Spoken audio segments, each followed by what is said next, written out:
que é a coluna, que é o bumbum do bebê, tá vendo?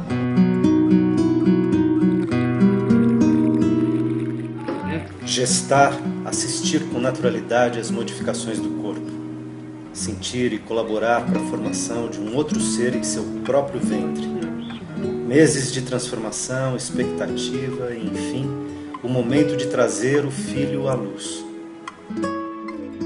No Brasil, essa rica e singular experiência, por vezes, não acontece com assistência, acolhimento, orientação e respeito adequados à mãe e à criança. Muitas mulheres ainda não têm acesso ao acompanhamento pré-natal. Somos os campeões mundiais em cesarianas praticadas mesmo quando não há necessidade. Infelizmente, há ainda relatos de abusos e maus-tratos à futura mãe durante o trabalho de parto. Aprofundar a discussão sobre como ampliar a rede de atendimento às gestantes e humanizar os partos é defender a garantia de direitos humanos fundamentais para o nascimento diário de uma sociedade cada vez melhor e mais justa.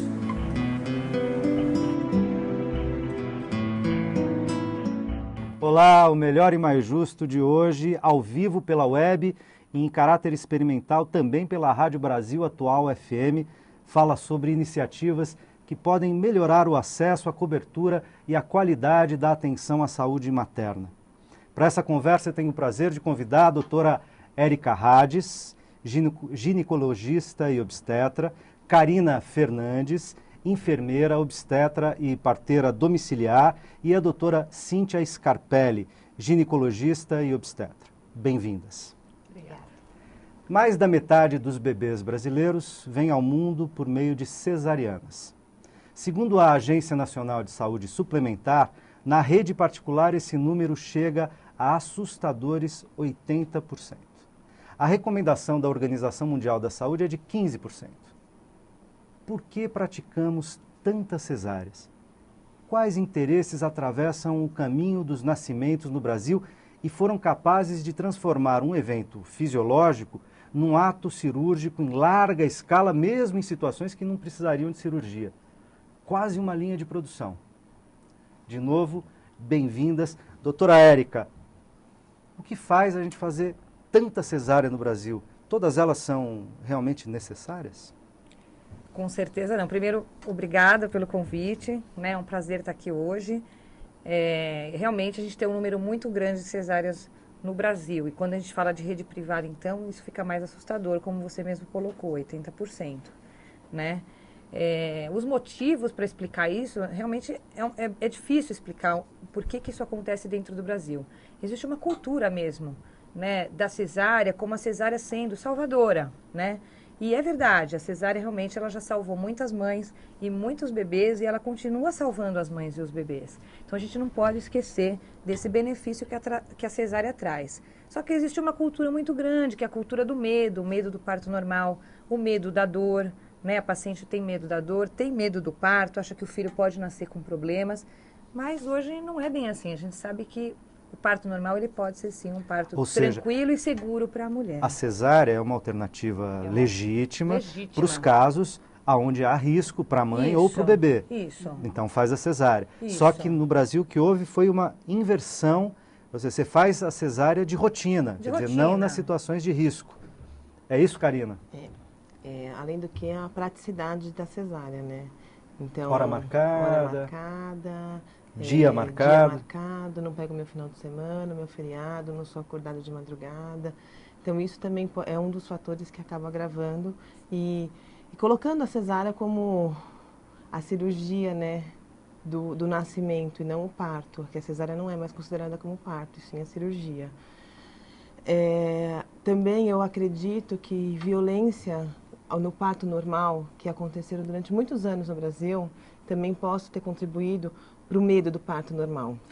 Que tipo de violência? Como assim? Violência institucional, aonde que quem já atua em sala de parto sabe que muitas pessoas, não só o profissional médico, mas os profissionais envolvidos na assistência, falava para a mulher que ela tinha que ficar quieta, fazer força, amarrar a mulher na mesa de cirurgia, episiotomia, que é o corte na vagina da mulher, enormes, Cristeler, para aumentar a passagem.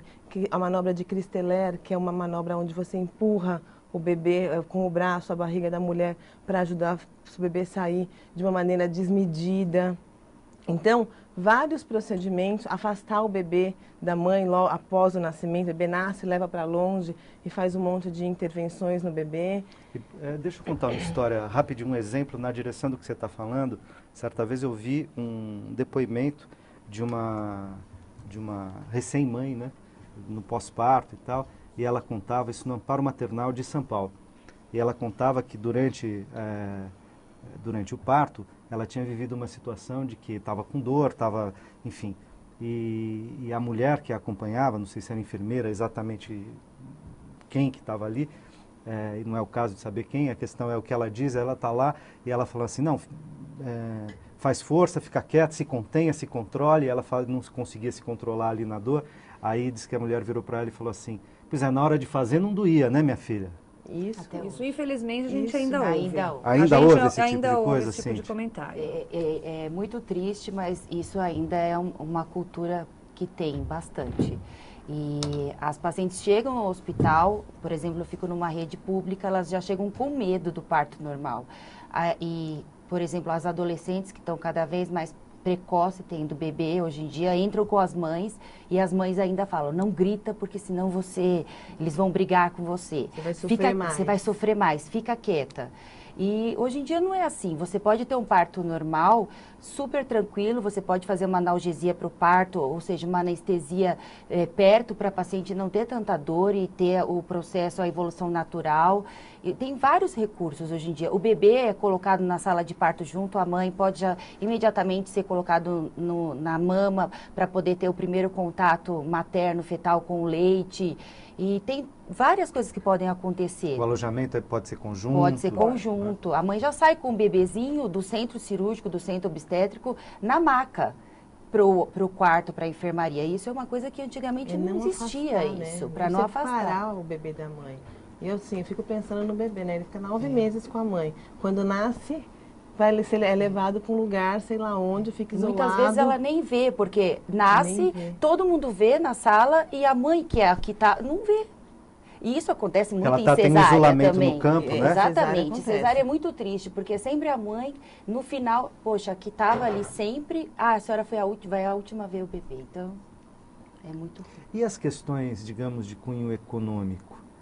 Porque também para o médico não é comum, quer dizer, ele é capaz de agendar, é muito mais, digamos, em termos de produtividade, se tiver hora marcada para fazer um parto, não tiver que aguardar, né, a dilatação, o tempo do parto normal, ele pode fazer mais cesáreas do que partos normais. E a cesárea, como é um procedimento cirúrgico, inclusive do ponto de vista de tabela SUS, se eu estiver errado, vocês me corrijam, né? Ele remunera um pouco melhor. E no particular também, tá certo? Hoje mudou. Mudou? Hoje os convênios, eles estão, inclusive, reembolsando mais ou pagando mais pelo parto normal. Isso faz pouco tempo, mas vem mudando na maioria dos convênios. Mas então isso é bom, quer dizer, isso é bom. Isso é um estímulo. Pode ser uma medida efetiva para enfrentar essa cultura generalizada de fazer cesariana, mesmo quando ela é desnecessária. Né? Porque se doer no bolso, talvez isso ajude a mudar a cultura. Tá certo ou estou errado? Não, tá certo. Esse hospital público que eu fico nós somos incentivados a fazer o parto normal. E isso é uma coisa que é habitual no hospital, pela própria rede pública. Só que é uma cultura que as pacientes chegam no hospital particular e privado, não existe isso. Você vai marcar um parto para daqui 1 semana, 2 semanas, por exemplo, se o nenê está sentado, você tem que fazer um parto cesariana, você corre o risco de não ter uma sala em hospital, pelo tanto de gente que tem. Em véspera de feriado é pior ainda.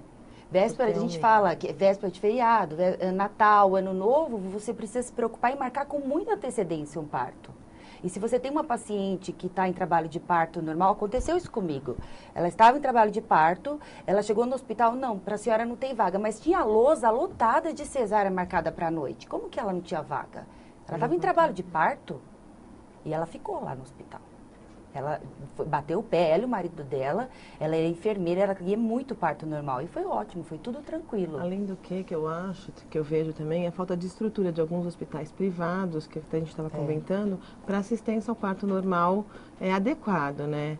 Então, uma sala... Eles estão estruturados para cesárea. Eles estão estruturados para cesárea. Aqui no ABC, principalmente. Em Então, São Paulo é diferente. Mas não são, só são alguns hospitais em São Paulo. No ABC não tem. São alguns hospitais em São Paulo, não são todos. Não são todos. E assim, o parto normal, além disso, deixa a mulher tem que ficar de jejum, que a gente sabe que não é necessário, as evidências mostram que a mulher não precisa ficar de jejum, a mulher não precisa ficar, não deve ficar deitada, ela pode caminhar, ela pode utilizar o chuveiro, que é bastante adequado durante o trabalho de parto, uso de bola, fazer agachamento, movimentação para ela é muito importante. Os hospitais não têm estrutura Mas peraí, nenhuma. você já está falando de umas questões técnicas, uso de bola, agachamento. A pessoa que está nos vendo fala assim, peraí, como assim? Na hora de fazer o trabalho de parto, ela pode jogar bola? Não é isso. Você está falando de uma bola específica, uma bola para grande, certos exercícios para o trabalho de parto. Para facilitar o parto. Facilitar. Então, assim, o parto normal ele não precisa ser com analgesia. Ele pode ter, a mulher pode ter analgesia. A analgesia implica em outras questões, até para a questão do bebê, quando nasce, para o recém-nascido. Mas a mulher, ela pode ter um parto legal, normal, utilizando de recursos básicos, simples, que é um chuveiro, que é andar, que é se alimentar durante o trabalho de parto, porque o trabalho de parto é longo, cansa, fica 12, 15 horas, a mulher fica sem comer em muitos locais. Não tem como, e a gente sabe que não é necessário. As evidências mostram isso. Então, falta de estrutura e de conhecimento técnico também. Eu estava brincando com vocês, até porque no VT de abertura tinha lá, num parto normal, o uso da bola De pilates. de pilates grande e tal, para exercitar. Mas vocês estão falando de coisas que é curioso, né? Fala assim, do medo do parto normal, etc. Quando, na verdade, estão falando de uma cultura que se estabeleceu o quê? No século XX, naturalmente, tá certo? Porque as pessoas antes da cesárea, inclusive, nasciam. Né? É claro que você não tinha uma ferramenta cirúrgica, um dispositivo cirúrgico como a cesárea, para nas situações de complicação você ter essa alternativa. Então você também tinha óbito quando os partos se complicavam. Mas, de todo modo, a população mundial, tirando os períodos das grandes eras glaciais e as pestes e tal, as populações cresceram, prosperaram do ponto de vista da sua demografia, tá certo? E era parto normal. Aliás, vários tipos de parto, né? Dependendo da cultura, do país, mais frio, mais quente, de vários jeitos, né? E é curioso que hoje é o contrário, né? Então, a gente tem medo de fazer, as pessoas têm mais medo de fazer o parto normal, aquele que as pessoas faziam em casa, inclusive, e tem menos medo de fazer uma intervenção cirúrgica que, querendo ou não, como qualquer cirurgia, implica risco. É isso mesmo? Isso é incrível. E a gente não vive um paradoxo às desse vezes, ponto de vista? Assim, eu tenho pacientes que elas têm vontade de ter um parto normal, querem ter um parto normal, mas a própria família dela não a apoia. Ela não recebe apoio da própria família, porque a família também tem muito medo que ela tenha esse parto normal. Né? Então, a gente vê que é uma coisa. Mas parece que a segurança está com o bebê no colo, e não nem sempre. Certo? Às vezes, o fato de você agendar uma cesárea já está comprovado que oferece mais riscos para a mulher, para o bebê. Cansei de ver bebê prematuro de cesárea agendada. Que marcou a cesárea fora do tempo. O bebê vai para a UTI. E como é que pode marcar uma cesárea Mas marca. fora do tempo? Marca. Marca? Pois é. Erros acontecem em vista de que a idade, o tempo de gravidez certinho... Não é essa conta não é exata. Né? E podem acontecer erros. Né? Então, você acha que está com 39 semanas, mas esse bebê não está com 39, está com 37. 37 semanas é o limite da prematuridade. Esse bebê, ele não tem boas condições respiratórias ainda, e eles fazem desconfortos respiratórios. Então, a gente vê isso muitas vezes em hospitais privados, bebês que nascem de 37 semanas, onde aparentemente também isso já é um termo, mas eles têm mais desconforto respiratório. Então, isso tem que ser visto realmente com muito cuidado. Né? Agora, isso que você está falando, isso seria da ordem do acaso, né? Quer dizer, eu faço um cálculo de 39, mas na verdade são 37. Né? Mas o que a Karina apontava, eu posso estar enganado, você me corrige, mas de todo modo me parecia uma coisa assim, olha, por conta da agenda da mãe, por exemplo, ou do próprio médico, ela quer agendar tal data, porque depois disso ela não quer perder uma coisa antes ou um negócio depois e tal. Isso também acontece. Mas aí nós estamos falando de um certo tipo de relação com a maternidade. Sim. Mas complicada, é né? real assim, isso. a numerologia, o dia do mês é o aniversário da sogra, não posso porque o outro filho nasceu nessa data, são explicações absurdas. Tipo, a paciente vai se trocar no banheiro e o marido falar para você, doutor, indica logo a cesárea porque ela não vai aguentar. E você não ter que lidar com esse tipo de situação. Então, assim, porque esse aniversário combina, porque foi quando a gente se conheceu. Existem absurdos que você ouve, que você fala assim, eu não estou ouvindo. Por conta da data. Então tem duas coisas, né? Tem as questões profissionais, tem as questões da população, das mulheres também que engravidam e que não estão na plenitude, na ciência do gerar, do maternar, do parir, sim, certo? Então, não se querem esperar o momento próprio do bebê nascer, que é aquele momento que o bebê diz que ele está pronto, certo? A hora que as contrações começam, a hora que a bolsa rompe, a hora que o evoluir natural acontece. Então, tem os dois lados. Eu acho que é falta de conhecimento, falta de buscar um pouco mais a essência. Você perdeu bastante a essência do gerar, do parir. Então, fica muito solto, fica muito... A modernidade trouxe isso. À vontade. Fica muito bom. E as mulheres que querem parto normal, eu falo para elas, eu atendo num pré-natal privado, então eu não acompanho os partos do pré-natal que eu acompanho. Eu falo para elas, se vocês quiserem parto normal, vocês vão ter que brigar muito. E tem que lutar para conquistar um direito que deveria ser natural. Exatamente. Eu tenho que fazer um rápido intervalo e daqui a pouquinho a gente volta com o segundo bloco do Melhor e Mais Justo. Não sai daí.